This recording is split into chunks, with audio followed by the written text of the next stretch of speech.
Vamos assistir agora momentos de dança, louvor e adoração ao Eterno nosso Deus.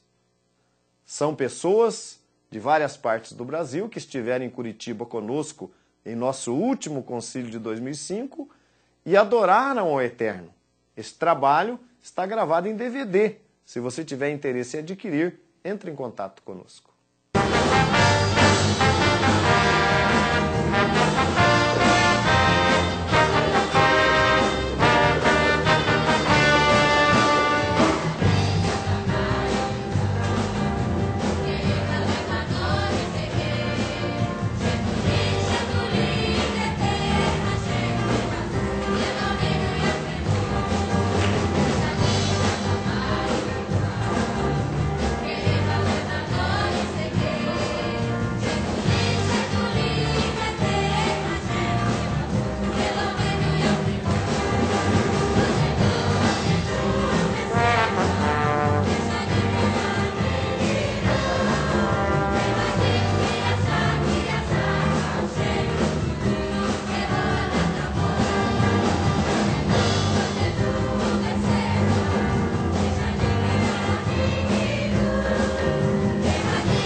E aí, está gostando do programa? Veja bem o que o Salmo 149, versículo 3 diz.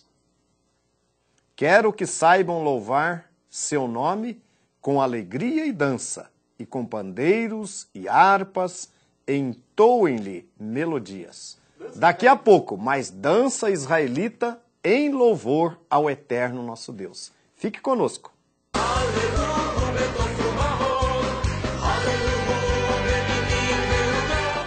Shalom Aleichem, telespectadores, paz seja convosco. Em nosso programa de hoje estaremos enfocando os muitos princípios que foram introduzidos pela apostasia no objetivo de mostrar a verdade ou a realidade que as Escrituras nos transmitem frente a esses princípios introduzidos pela apostasia. Com o objetivo de atingir aos telespectadores sinceros, aqueles que nos ouvem, que são sinceros e verdadeiramente querem servir o Deus do povo de Israel. Conosco Rosh Ezra, que agora vai nos falar algumas coisas, alguns princípios e os objetivos deste programa com relação a esses princípios. Exato. Em primeiro lugar, Shalom Aleichem, amado telespectador, paz seja contigo. O objetivo fundamental da iniciativa desse programa de TV, Rosh Shilumiel, é chegar às pessoas, como o senhor mesmo já disse, as pessoas sinceras, né? A palavra de Deus menciona, né, lá no livro de Apocalipse, da revelação de Yohanan, a seguinte expressão: sai dela, povo meu, se referindo lá à questão da Babilônia espiritual, representada pelo cristianismo nominal que nós temos por aí. Esse texto nos revela que Deus tem entre esse processo de apostasia que reina hoje, pessoas a quem ele considera como potencialmente seu povo, que são pessoas que procuram a verdade. A gente sabe que aí fora existem pessoas procurando a verdade, procurando pessoas que possam lhe dizer o que realmente a Bíblia diz sobre isso. Nem todas as pessoas conseguem entender. Por quê? porque já não estão buscando isso que nós estamos tentando passar. Mas aqueles que têm estudado a palavra de Deus e têm confrontado com aquilo que têm ouvido e têm tido dificuldade de aceitar o que tem sido pregado por aí e que têm buscado pessoas que lhe mostrem o verdadeiro caminho, então é a essas pessoas que nós desejamos atingir. Esse é o objetivo do programa. Com relação aos princípios que foram introduzidos pela apostasia, gostaria que agora o Rosh Ishai Ben Yehudá nos desse uma breve explanação sobre os princípios e também alguma coisa a mais sobre os princípios que foram introduzidos e os objetivos deste programa.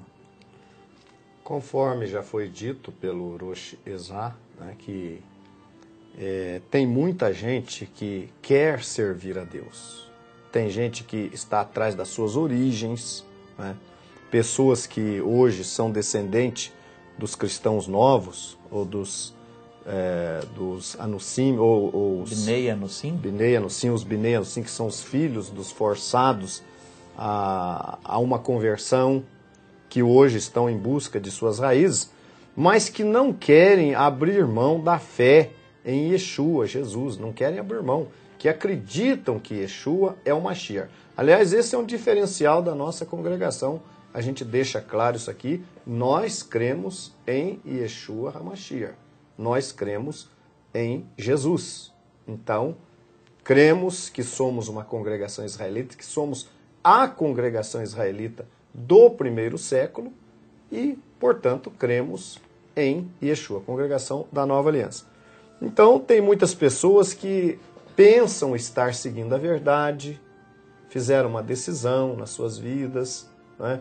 Temos pessoas de muitos anos que vêm batalhando, acreditando estar servindo a Hashem, ao Eterno, e temos pessoas que têm buscado por isso, que estão em algum lugar aí, né?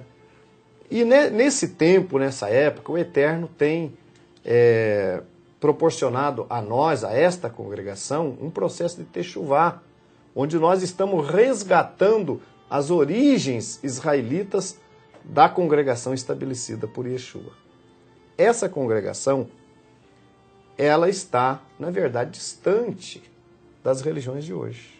Então isso quer dizer, Xixai, que na verdade nós não somos uma congregação nova, ao contrário do que as pessoas possam pensar, né?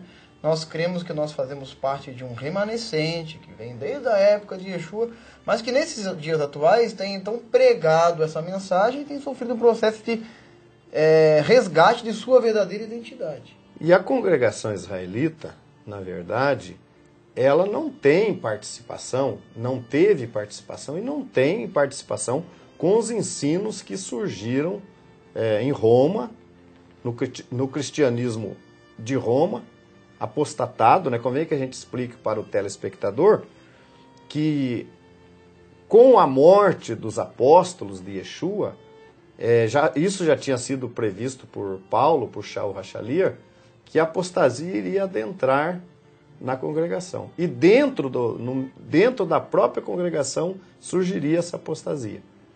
E essa apostasia, no quarto século, ela se consolidou. Em que momento? No momento em que Constantino, o imperador romano pagão, um imperador idólatra, supostamente teria se convertido.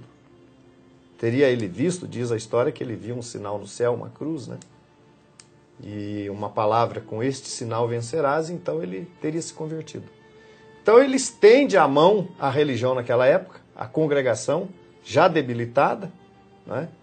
E faz a proposta. A congregação praticamente se vendeu a Roma, porque ela aceitou, em troca de poder político-religioso, um povo que vivia de certa forma perseguido, agora assume o poder político da época.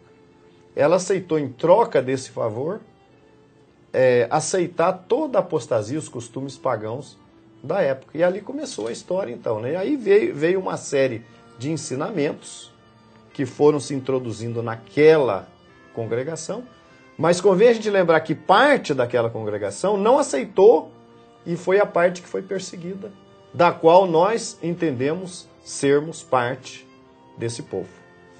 Agora eu gostaria também de levantar, talvez o nosso telespectador esteja se perguntando, em que ponto exatamente entrou a apostasia? Ou esses princípios advindos da apostasia, em que ponto da história entraram esses princípios? Houve um ponto especificamente, uma data específica? Ou ele foi fruto de um processo que veio ao longo dos anos, ao longo dos séculos, quem sabe, entrando e tomando a sua parcela mais firme, mais sólida dentro dessa congregação, que passou, então, com a adição do governo romano, governo político romano, passou, então, a ser a congregação político-romana, político-religiosa. Inclusive, no ano 330, a sede do governo de Roma mudou-se de Roma, ficando ali somente o poder religioso, né? O governo se muda, né, de Roma, sai de Roma. Então abre espaço para que o império religioso, que nós vamos chamar de segunda besta, nós vamos chamar de primeira besta o Império Romano, que veio desde o ano 168 antes da Era Comum, até o ano de 300 e alguma coisa, ou de 476 mais ou menos, né? Então nós consideramos que essa foi a primeira besta, o Império Romano. Depois veio o Império Romano religioso, assumindo ali então aquele poder coberto com a proteção de Constantino. Então, mas você perguntou o seguinte, quando é que começou? Na verdade, logo que os apóstolos morreram, começou porque houve um crescimento muito grande dos gentios convertidos. Esse crescimento foi previsto na profecia. Primeiro, os 144 mil israelitas deviam se formar. Depois vinha uma grande multidão de toda a tribo, nação e língua. Então, quando veio essa grande multidão, essa massa de gentios, né, começou a tomar conta, então ali já começa, né, a partir do ano 100, cento e pouco, já começa traços de apostasia.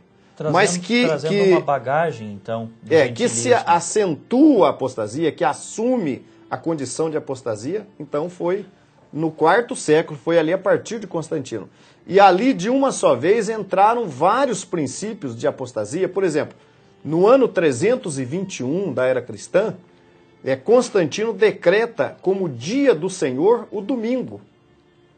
Decretou o primeiro dia da semana, o domingo, que muita gente pensa que foi criado na era dos apóstolos. Negativo. O domingo foi introduzido a partir de 321 pelo imperador Constantino como lei. Tem até alguns que falam que ainda virá uma lei dominical. Não vem lei dominical nenhuma. A lei dominical veio já no ano 321 para guardar o domingo. Agora, por que a gente diz isso? Que é paganismo? Porque esse mesmo dia, esse domingo, era guardado já no Império de Constantino em honra ao Deus Sol. Agora, só então é um dia de adoração ao Sol, o domingo. E foi transferido para a religião como sendo o dia do Senhor, não é o dia da ressurreição do Senhor, coisa desse tipo. Agora, é só para a gente esclarecer para o telespectador, porque talvez ele que está lá nas demais religiões possa estar um pouco confuso. A gente falou de besta, né? Geralmente a gente vê as pessoas falar da besta, do anticristo, né? Tudo aquilo lá referente ao Apocalipse, como um evento que acontecerá futuramente. Mencionando ainda os 144 mil, também é o que é falado por aí, é que os 144 mil haverá de ser marcado durante aquele período conhecido como Grande Tribulação, o que a gente viu que também não é verdade. Então, boa parte das profecias do Apocalipse, segundo o que nós estamos colocando aqui, na verdade já se cumpriram, né? O anticristo já está reinando já, desde a época da apostasia, quando ele se consolidou realmente como um reino que tem assolado espiritualmente as pessoas desde aquela época, né? Então, esse anticristo que já está reinando, que encabeçou e até hoje encabeça a apostasia, né? Então corresponde ao cumprimento dessa profecia. E os 144 mil, amado telespectador, não há de ser selado num momento futuro. Eles dizem respeito às primícias, como o próprio texto diz, as primícias dos israelitas naturais que aceitaram a palavra do Mashiach, né? Para que então fosse introduzida a grande multidão, que são os gentios. E na verdade, então, basicamente essas duas profecias, elas vêm aos nossos dias, elas chegam aos nossos dias, no meio religioso atual, de uma forma deturpada. Claro. Ela mostra na um verdade, evento futuro, quando veja na bem. verdade já aconteceram. Na verdade é o seguinte, olha, essa teologia que prega que o anticristo ainda vem, né, que haverá uma grande tribulação, que já se cumpriu também no ano 70, a grande tribulação que Yeshua falou, se cumpriu no ano 70, quando Exatamente. o nosso povo fugiu, né, Quando Jerusalém foi foi cercada cercada pelos exércitos, por já Tito. se cumpriu, né? Mas essa ideia de uma futura vinda do anticristo, ela é uma ideia relativamente nova. Ela surgiu no século XIX. Você veja bem, século XIX. No século XVI, quando surgiram os primeiros reformadores protestantes, quase todos os reformadores protestantes admitiam que o anticristo era o líder romano da religião. Quase todos eles confessavam isso. Isso no século XVI. Agora, no século XIX, as visões, o pentecostalismo, aquelas coisas, então surgiu a ideia de se transferir o anticristo para o futuro. Agora, isso também é uma ideia diabólica, veja bem, uma ideia diabólica de retirar de sobre esta apostasia romana o enfoque do Isso. anticristo que ela possui. Foi uma forma de isentar a religião romana do seu status claramente anticristão, né, ou anticristo, ou antimessiânico, citado nas Escrituras. Inclusive, existem pessoas, Rosh Hashai, que acreditam que a apostasia ainda haverá de acontecer. Elas acreditam que a apostasia será aquele esfriamento, que as pessoas se esfriam. E não tem nada a ver com isso. A apostasia é a inclusão de toda aquela dogmática que foi absorvida da religião pagã, do culto ao sol egípcio, do culto ao sol babilônico, do zoroastrismo, e que foi assimilado pelos romanos dentro de todo o panteão que eles assimilaram da própria Grécia e de outras culturas, e posteriormente incluído dentro do cristianismo. Aí transformaram os deuses romanos, mudaram seu nome para nome de apóstolos, né? As divindades pagãs receberam nomes de personagens bíblicos e passaram a ser adoradas. O nascimento do Deus Sol Invictus passou a ser o dia que se escolheu para comemorar o suposto nascimento de Yeshua, de Jesus, que é o famoso Natal, e que a gente sabe que não tem nada a ver com o seu nascimento. Tudo isso parte desta apostasia, então, já ocorrida, telespectador. Então a apostasia já ocorreu, e ela até hoje ainda reina sobre a religião dominante do mundo. Inclusive, você falou aí sobre o Natal, você veja bem uma coisa interessante. O Natal, quase todos os líderes religiosos dos nossos dias estão cansados de saber que Jesus, que Yeshua, não nasceu em dezembro. Que dezembro é uma época fria na Palestina, que não havia pastores no campo. Sabem, mas por que insistem? Aí que está. Se sabem que não é essa a época do nascimento de Yeshua, por que celebra essa época? Então, na verdade, o Natal são dois ensinamentos que vinculam a religião ao Deus Sol. E enganam-se aqueles que pensam que o maior ídolo, no Brasil é esse, nos outros países é aquele, o maior ídolo que existe é o Sol, é o Deus Sol. Esse é o maior ídolo. E dois ensinamentos vinculam os religiosos e as religiões à idolatria ao Deus Sol. A celebração semanal do domingo, como dia do Senhor, honra o Deus Sol, inclusive em inglês é Sunday, dia do Sol, né? E a comemoração do nascimento do Sol, dia 25 de dezembro. Exato. Ainda que, acreditando eles estarem celebrando o nascimento de Agora, Jesus. Tem mais uma coisa, Orochi, que o dia 25 sempre esteve relacionado ao culto pagão. Inclusive, quando Antíoco Epifânio decretou o estabelecimento daquele deus pagão no Templo de Salomão, isso na época do acontecimento do Hanukkah, o dia 25 era o dia que eram oferecidos os sacrifícios. Este assunto sobre apostasia e outros princípios que foram incluídos, foram introduzidos em função deste período, nós vamos abordar no próximo bloco. Continue conosco.